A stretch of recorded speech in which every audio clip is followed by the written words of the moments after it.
అయినా తనకి ఫోన్ చేసి చెప్పడం కంటే ఇంకో పావుగంటలో ఇంటికే వెళ్ళిపోతాను కదా. స్వయంగా చెప్పి తన మొహంలో ఆనందం చూస్తే నాకు తృప్తిగా ఉంటుంది. అలాగే నాన్నా. చెప్పేటప్పుడు ఉత్తినే నోటి మాటే చెప్పకుండా నోరు తీపి చేసి చెప్పండి. కోపం వస్తే అమ్మ మీద కూడా కోప్పడిపోతారు. ఇలాంటి సంతోషమైన సమయంలో ఇలాంటి చిన్న చిన్న ఆనందాలు అమ్మకి కలిగజేయండి. అమ్మ సంతోషపడుతుంది. ఏంటి నాన్న అలా నవ్వారు? ఏం లేదు తల్లి, పెళ్లి కాకముందు వరకు మీ అమ్మ గురించి నిజంగా చాలా ఆలోచించేవాణ్ణి. తనకి ఏది సంతోషమో అది చేసేవాణ్ణి. మీ ముగ్గురు పుట్టాక ఎంతసేపు మీకు ఏది మంచిదో, మీకేం చేస్తే సంతోషపడతారో అదే ఆలోచనలో ఉండిపోయాను. మీ అమ్మ కూడా అంతే అనుకో. లేదు నాన్న, అమ్మకు కూడా ఆశలుంటాయి. అమ్మకి మా సంతోషమే తనకు కావాల్సింది అన్నట్టు ఉంటుంది. కానీ మేం పుట్టాక తన ముచ్చట తీర్చట్లేదు, తనకిష్టమైనవి తీర్చట్లేదు అని ఒక లోటు ఉంటుంది. కాకపోతే ఆడవాళ్లం కదా, గబుక్కును బయటికి చెప్పుకోం. అర్థం అవుతుందమ్మా. వెళ్ళేటప్పుడు స్వీట్స్ అవి పట్టుకెళ్తాను. మంచి స్వీట్స్ తీసుకెళ్ళండి. అలాగేనమ్మా. అమ్మా మధు, అది ఏంటి నాన్నా, డబ్బులేమైనా పంపించినా? ఏం వద్దమ్మా, డబ్బులున్నాయి. మరింకేంటి నాన్నా? ఏం లేదమ్మా, ఈ శుభవార్త అల్లుడి గారికి స్వయంగా నేనే చెప్పాలనుంది. గాని అల్లుడికి ఫోన్ చేయాలంటే ఏదో తెలియని బెరుగ్గా ఉందమ్మా. అల్లుడి గారికి కూడా ఈ శుభవార్త చెప్పేస్తావా? అలాగే నాన్నా. ఉంటానమ్మా. ఓకే నాన్నా, బాయ్.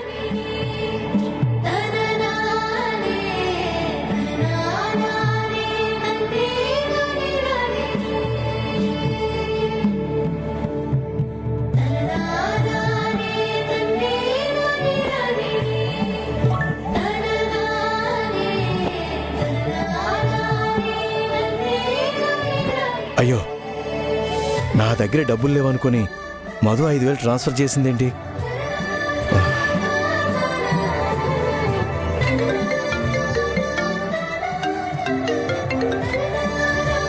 ఏంటమ్మా డబ్బులు ట్రాన్స్ఫర్ చేసావు? ఉండనివ్వండి నాన్న. లేదు లేదు, నేను రిటర్న్ పంపిస్తాను. మీకంత ధైర్యం ఉందా? రిటర్న్ పంపుతారా నాకు? మీరు 5,000 ఇప్పుడు పంపించారంటే మళ్ళీ 10,000 రిటర్న్ పంపుతాను. అమ్మా అది కాదమ్మా, నీ దగ్గర ఉంచుకో, నీకు అవసరాలు ఉంటాయి కదా. మీ అవసరాల కంటే నా అవసరాలు ఏమీ లేవు. మీరు ఉంచండి, చెప్తాను. నువ్వు వినవు కదా, సరే అలాగే ఉంటాను. అల్లుడి గారికి చెప్పడం మర్చిపోకు.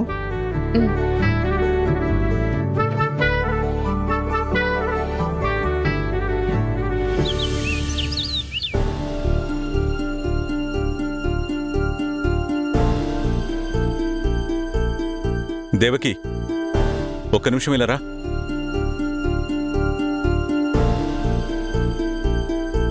నీతో మాట్లాడాలి, కూర్చో. ఏంటి సీరియస్గా ఉన్నారు? చెప్పండి. అసలేం జరుగుతోంది ఇంట్లో? దేని గురించి? ఇల్లులా లేదు. అంటే? ఒకప్పుడు మన ఇల్లు చాలా ప్రశాంతంగా ఉండేది, సంతోషంగా ఉండేది. ఇప్పుడు ఆ ప్రశాంతత లేదు, సంతోషం కూడా లేదు. ఇల్లులా లేకపోవడానికి, ఇక్కడ ప్రశాంతత పోవడానికి కారణం ఎవరో మీకు తెలుసనుకుంటా. కారణం నువ్వే అనుకుంటున్నాను.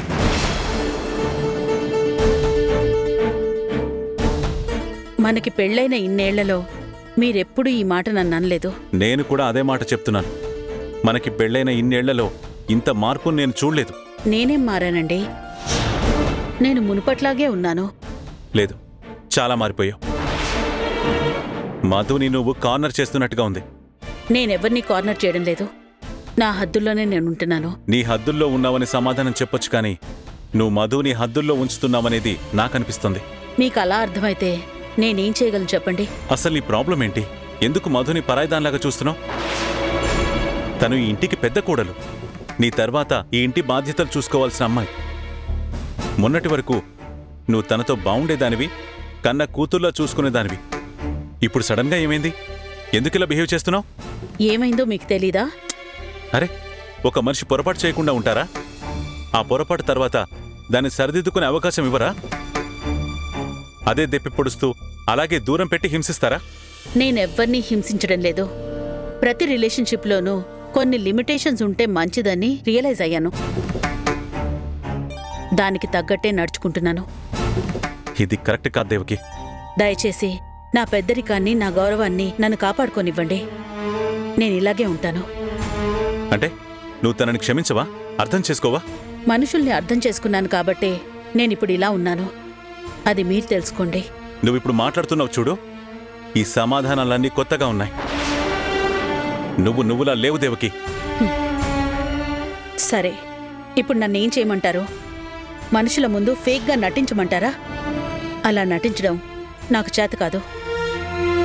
సరే, నువ్వు నాకు అర్థం కావడం లేదు, నువ్వు అవతల వాళ్ళని అర్థం చేసుకోవడం లేదు. సరే, నీ సంగతి వదిలిపెట్టు. ఆ శృతికేమైంది? శృతికేమైంది? బానే ఉంది కదా. అలా అని నువ్వు అంటున్నావు. శృతి ఎలా బిహేవ్ చేస్తుందో చూస్తున్నావా నువ్వు? ముందు నుంచి మధుకి తనకి పడదు. పైగా అది చిన్నపిల్ల. మధు విషయం పక్కన పెట్టు. మధు విషయంలో నువ్వే అర్థం చేసుకోలేకపోయినప్పుడు ఆ పిల్ల అర్థం చేసుకుని సఖ్యంగా ఉంటుందని ఎక్స్పెక్టేషన్స్ లేవు నాకు. కానీ నందు విషయంలో కూడా ఆ పిల్ల చాలా తప్పుగా బిహేవ్ చేస్తుంది. మాటకి మాట ఎదురు సమాధానం చెప్తుంది. అన్నయ్య అనే మర్యాద లేదు. తను ఫారెన్ నుంచి వచ్చినప్పటి నుంచి చూస్తున్నా తన బిహేవియర్లో చాలా దారుణమైన మార్పులు కనిపిస్తున్నాయి. వాణ్ణి అన్నయ్యలా చూడ్డం లేదు, ఏదో శత్రువుని చూసినట్టు చూస్తుంది. ఏంటి ప్రాబ్లం? పిల్లలకు ఒక ఈడొచ్చినప్పుడు పెద్దవాళ్ళకి ఎదురు సమాధానం చెప్తారు, మొండిగా ఉంటారు. మీకు తెలియందేముంది? అలాగే నందు విషయంలో కూడా. నాకలా అనిపించడం లేదు. తనని కొంచెం తిన్నగా ఉండమని చెప్పు. నందుని అమర్యాదగా మాట్లాడడం గాని, వాణ్ణి ఎదిరించి ఇష్టానికి ప్రవర్తించడం గాని చేస్తే నేను సహించని చెప్తున్నా.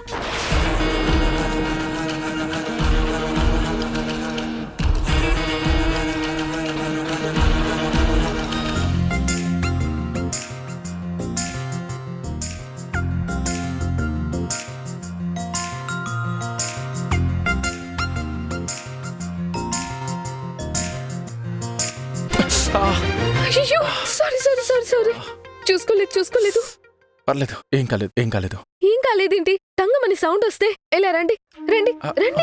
It's okay. కూర్చోండి. It's okay. మీరు ఉండండి. రబ్ చేయకపోతే తర్వాత బ్లడ్ క్లాట్ అవ్వచ్చు, బుడిపే రావచ్చు.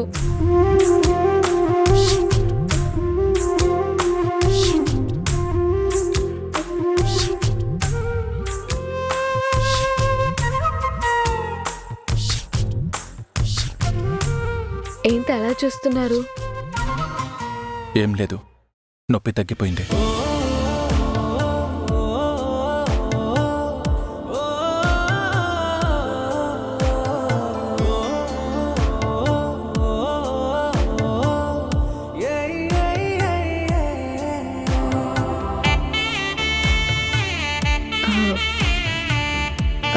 మీకు విషయం చెప్పాలని వచ్చాను. చెప్పు. ఇందాక మా నాన్నగారు కాల్ చేశారు. ఫిజికల్ ఫిట్నెస్ కోసం వెళ్లారట. పూర్తి ఆరోగ్యంగా ఉన్నారని ఫిట్నెస్ సర్టిఫికేట్ ఇచ్చారట. ఓ అవునా, సూపర్. చాలా హ్యాపీగా ఉంది. అంతేకాదు, ఎల్లుండి ఉద్యోగంలో జాయిన్ అవ్వబోతున్నారంట. Wow, it's really good news. Evening నేను ఒకసారి మా ఇంటికెళ్ళి నాన్నగారిని కలిసొద్దాం అనుకుంటున్నాను. ఓ అవునా, గుడ్. ఆఫీస్ అవ్వగానే నేను ఇట్నుంచిటే ఇంటికెళ్ళొస్తాను. అత్తే వాళ్ళకి మీరే ఈ విషయం చెప్పండి. ఇది చెప్పడానికి వచ్చాను. వర్క్ ఉంది, వెళ్ళి చూసుకుంటాను. ఒక్క నిమిషం.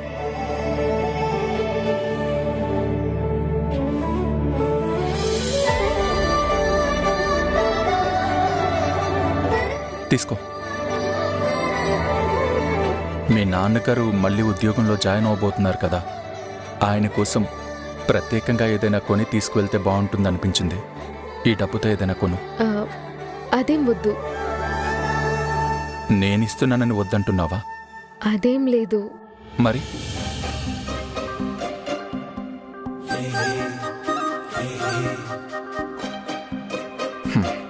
It's okay.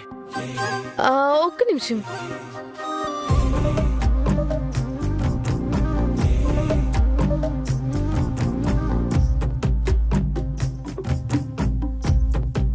ఇది చాలు.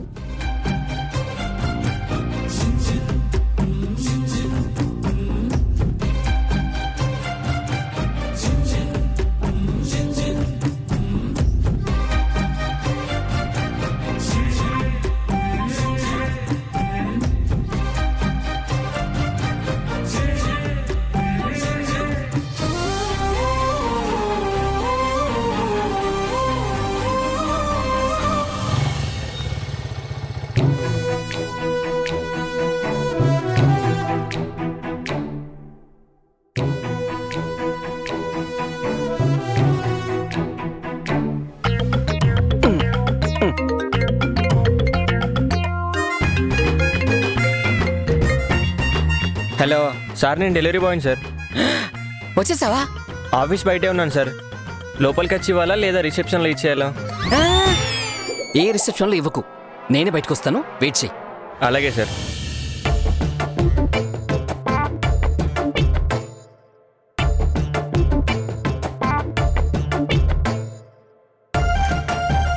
ఇందాక డెలివరీ పెట్టాడు, అది వచ్చినట్టుంది. ఫాలో అవ్వాలి. ఇవ్వు. ఇవి తర్వాత చూద్దువు, ముందు కవర్ ఇవ్వు. థ్యాంక్స్ రా. ఒట్టి థ్యాంక్స్ ఏనా సార్? ప్రస్తుతానికి థ్యాంక్స్ రా తమ్ముడు, నెక్స్ట్ టైం చూద్దాం. ఏంటో. ఆ?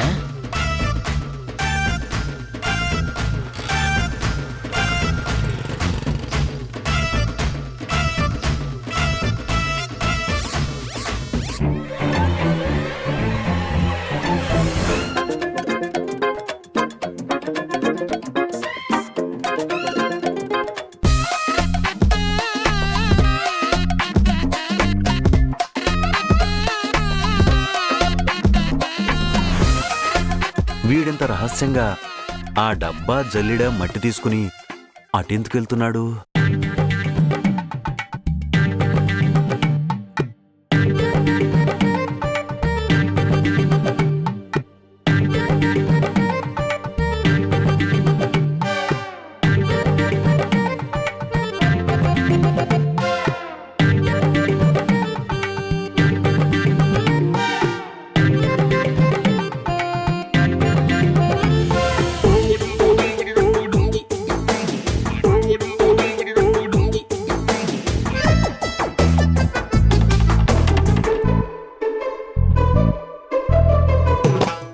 ఆ మట్టి తీసుకుని ఇటెందుకొచ్చాడు?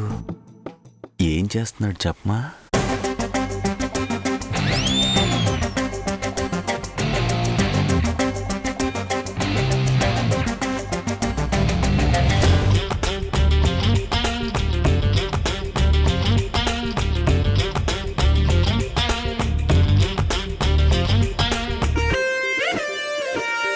ఆహాహా, పౌడర్ లాగా ఎంత స్మూత్ గా వస్తుందో.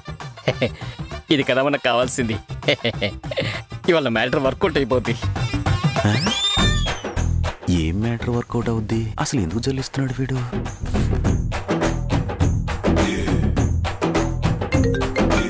ఈ టైంలో ఇవ్వడ్రా. అబ్బా అత్తగారు. హలో అత్తగారు. అల్లుడు గారు, ఏంటి మీరు పొద్దునే ఫేస్ ప్యాక్ తెస్తానని తేలేదు? మీకోసం ఎంత వెయిట్ చేస్తున్నానో తెలుసా? అత్తగారు, ఫేస్ ప్యాక్ డెలివరీ కాస్త లేట్ అయింది, ఇందాకే వచ్చింది. నేను ఆఫీస్లో ఇప్పుడే కలెక్ట్ చేసుకున్నాను. మీకు ఈవినింగ్ పట్టుకొచ్చిస్తానే. అవునా అల్లుడు గారు, చాలా థ్యాంక్స్ అండి. దాందే ఉంది అత్తగారు, మీకు సేవ చేసుకోవడమే నాకు మహాభాగ్యం. మీకోసమే రెడ్డో ప్యాక్ రెడీ చేస్తున్నా. ఓకే అల్లుడు గారు, అయితే సాయంకాలం ఇంటికి వస్తారుగా? వస్తానత్తగారు, బాయ్ బాయ్. అత్త, ఫేస్ ప్యాక్ అని బుర్ర తింటున్నావు. మొన్నొకసారి ఇటుకల పొడిచ్చా, దానికి 5,000 నొక్కా. ఆ తర్వాత బొగ్గుల పొడిచ్చా, దానికి 10,000 నొక్కా. ఇప్పుడు రెడ్డో ప్యాక్. ఇది మాత్రం 5,000కి 10,000కి దొరకదతో 25,000. అసలే ఆర్థిక కష్టాల్లో ఉన్నాను. నీ 25,000 ఈ నెల కాస్త మేనేజ్ చేయడానికి పై పైన సర్ది పెట్టుకోవాలి. 25,000 సర్దుకో అత్త. రెడ్ ప్యాక్ రెడీ చేసుకుని వస్తున్నా.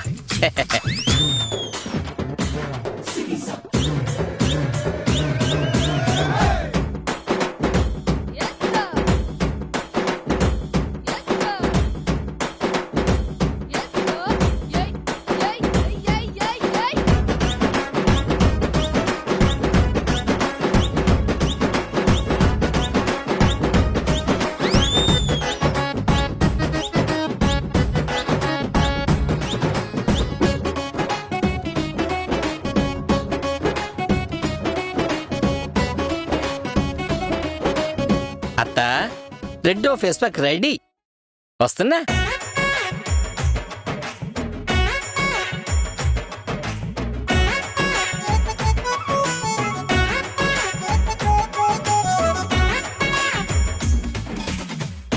అమ్మని, నువ్వు సంపు వాళ్ళ అమ్మని మోసం చేస్తున్నావా? ఇటుక పొడిచ్చావు, బొగ్గు పొడిచ్చావు, డబ్బులు నొక్కేశావు. ఇప్పుడు రోడ్డు పక్కన ఎర్రమట్టి తీసుకొచ్చి దాన్ని జల్లెడబట్టి దాని రెడ్డో ప్యాక్ అని అమ్ముతున్నావా? చెప్తారా నీ సంగతి?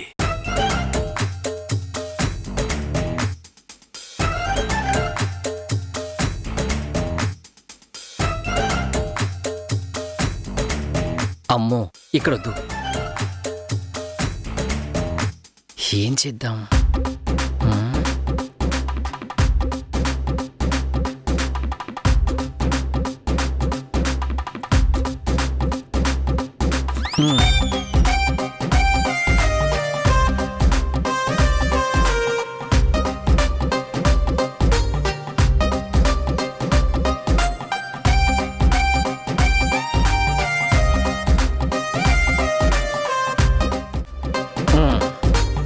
ఈవినింగ్ వెళ్ళేటప్పుడు తీసుకెళ్ళాలి.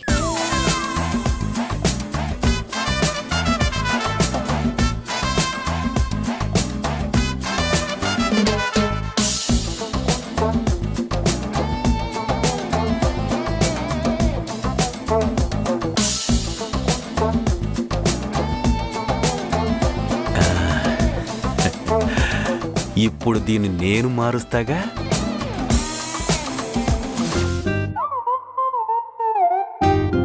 రేయ్ రోతరో, చెప్తారా నీ సంగతి?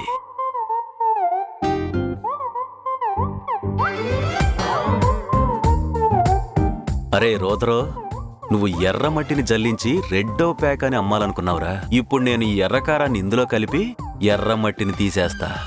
దీంతోటి నీ బతుకు బస్టాండేరా రోతరో. గుంటూరు కారం ఎంజాయ్ చేయండి.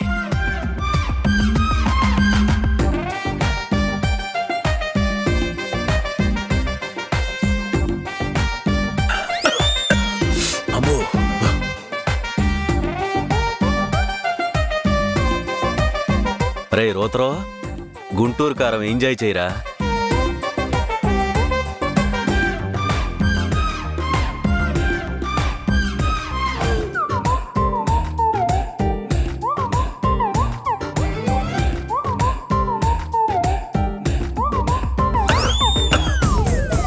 అబ్బో, మంట తుమ్ములు.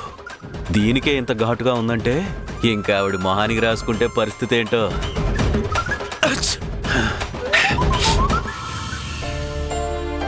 మ్యామ్, మీరు ఆర్డర్ పెట్టిన పెన్ వచ్చేసింది.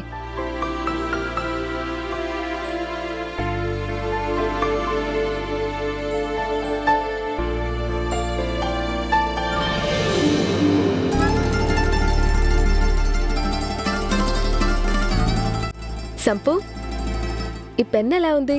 బాగుంది మేడం. దీన్ని తీసుకెళ్ళి ఒకసారి బాస్కి చూపించురా. హా? ఏంటి బాస్కా? పెన్ను తీసుకెళ్లి బాస్కి చూపించురా అంటే ఏదో భూతం దగ్గరికి వెళ్ళి రమ్మన్నట్టు అలా భయపడుతున్నావు ఏంటి సంపు? హనుమాన్ చాలీసా చదువుకుంటూ భూతం దగ్గరికైనా పోతానేమో, కానీ బాస్ దగ్గరికి వెళ్ళాలంటే మాత్రం వణుకొచ్చేస్తుంది మేడం. ప్లీజ్ దయచేసి ఈ పని నాకు అప్పచెప్పకండి. బాస్ అయితే అంత భయపడాలా? ఆయన ఈ కంపెనీ కోసమే పనిచేస్తున్నారు. నువ్వు నేను కూడా ఈ కంపెనీ కోసమే పనిచేస్తున్నాం. ఇక్కడ పొజిషన్స్ లో తేడా ఉండొచ్చేమో గాని పని అందరం చేస్తున్నాం. ఎందుకు భయపడాలి బాస్కి? వెళ్ళు, వెళ్ళి చూపించి ఎలా ఉందో కనుక్కురా. అయ్యో ప్లీజ్ మేడం, దయచేసి వద్దు. రూతర్ని పిలిచి ఈ పెన్నిచ్చి పంపించండి. ఇదిగో, మీరందరూ ఇలా భయపడే ఆయన్ని ఇంకా మిమ్మల్ని భయపెట్టే పరిస్థితికి తెచ్చుకుంటున్నారు. ఎందుకు భయపడాలి? తప్పు చేస్తే భయపడాలి గాని పెన్ను తీసుకెళ్లి చూపించమంటున్నాను. దానికి ఎందుకంత బెబ్బేలు? వెళ్ళు. మేడం ప్లీజ్, మీకు పుణ్యం ఉంటుంది. దయచేసి పని మాత్రం నాకు అప్పచెప్పకండి. ఏ, ఆయనకేమన్నా 2 కొమ్ములున్నాయా? పొడి చేస్తాడా ఏంటి? అదేంటి మేడం, ఆయన మీ ఆయనేగా. బాస్ని పట్టుకొని అలా అంటారేంటి? ఆయన మా ఆయనే, కానీ ఇక్కడ కాదు, ఇంట్లో. నేను మా ఇంటికి వెళ్ళొస్తాను. నేను రావచ్చా? మీరు మళ్ళీ ఉద్యోగంలోకి రీజాయిన్ అవుతున్నారు కదా, మీ అల్లుడు గారు మీకోసం కొన్నారు. అంకుల్, మీకు నచ్చిందా? నచ్చకపోవడం ఏంటమ్మా? అద్భుతంగా ఉంటాను. నువ్వెందుకు నందుతో రెస్పెక్ట్ లేకుండా బిహేవ్ చేస్తున్నావు? వాడినెందుకు ఏదో శత్రువుని చూస్తున్నట్టు చూస్తున్నావు? ఆయన నీ కొడుకొచ్చి చెప్పాడా అలా అని? నువ్వెవరు? నా కూతురు కాదా? నేను నీ కూతుర్ని. నందు గారు మీ కొడుకేనా అని.